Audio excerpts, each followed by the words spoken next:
Citrus Valley REALTORS Podcast. I'm Lori Shendon, Director of Communications and Marketing, and I'm here today with Barbara Goldberg.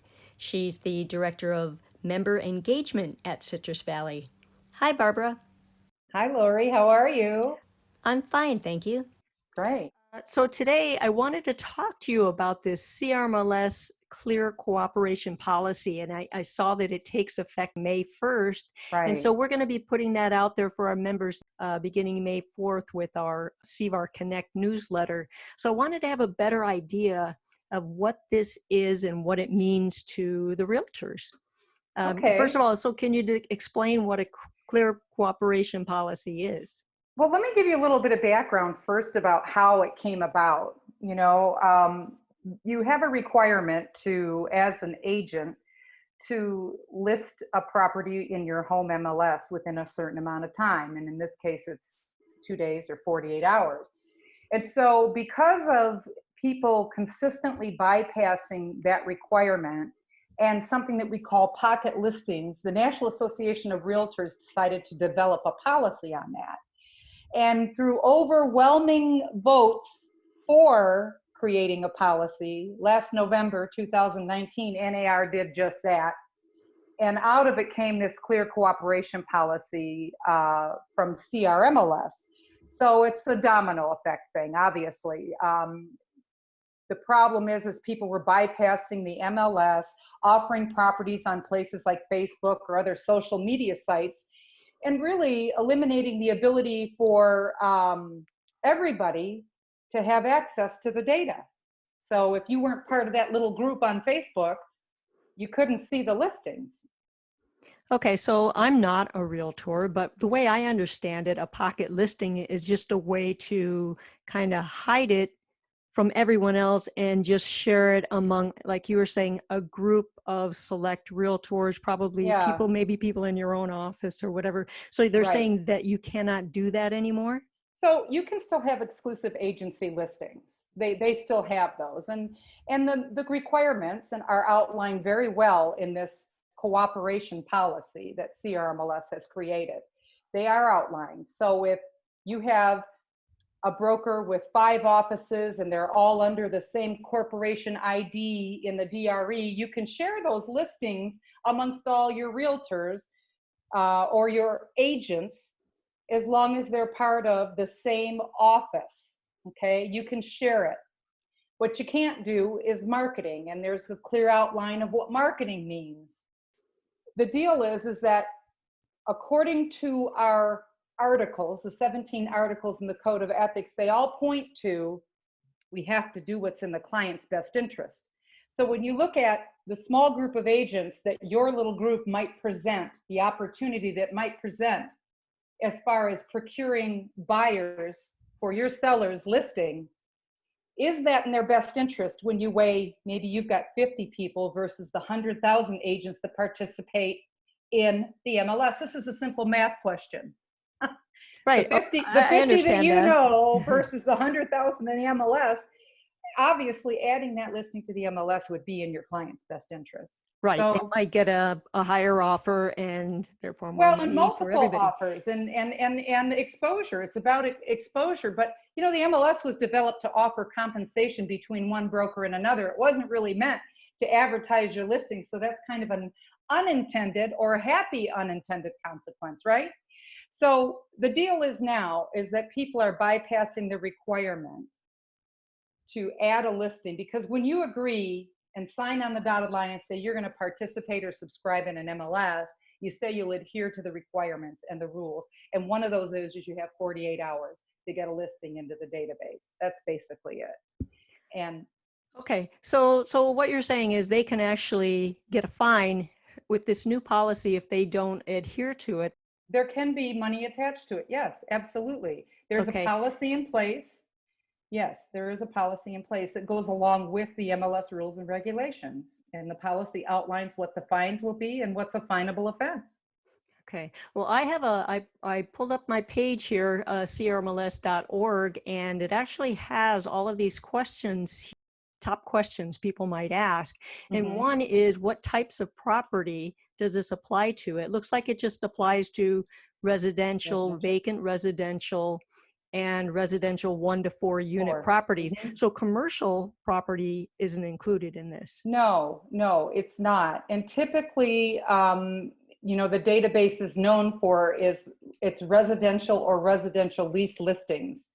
I would say its claim to fame is probably not commercial listings, that's where agents would naturally go to find a bunch of commercial listings.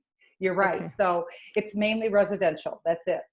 Okay. And then I'm also looking at it, it compares the different tables. There's also a new status called coming soon, or maybe that's not new. As I said, It's I'm not a realtor. actually, well, it is a fairly new status. Yes, it is.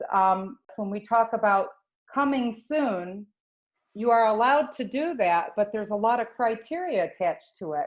And this website does outline this. What criteria do I have to follow in order to make this a coming soon? So will they appear in portals like Zillow, Trulia, Realtor.com? The answer to that is no, they won't. They won't, because coming soon is not an active status, and it doesn't accumulate days on the market. Because when you talk about coming soon, it means you're not marketing that product, but all CRMLS users will be able to see properties that are coming soon. Okay, so Okay. it means that there's no showings of that property under coming soon. You can't market the property. It's not an active marketing status, is basically Okay. what's And when you going say on. you can't market, and you're talking about you can't put it on your website, you can't put a sign Right, in the right. yard. That's right. That's right. So it's contrary to the stated purpose of coming soon if you were to do all those things. And when we talk about coming soon, we mean that somebody's preparing that property for sale. That's the deal. That's when we think of coming soon. It shouldn't be offered out to anybody else until it's ready and can be fully active on the market. So Okay. And what we did talk about this a little bit, we touched on it. Are office exclusives allowed at all? yes, Or is that they are still offered. You can definitely have an exclusive office listing.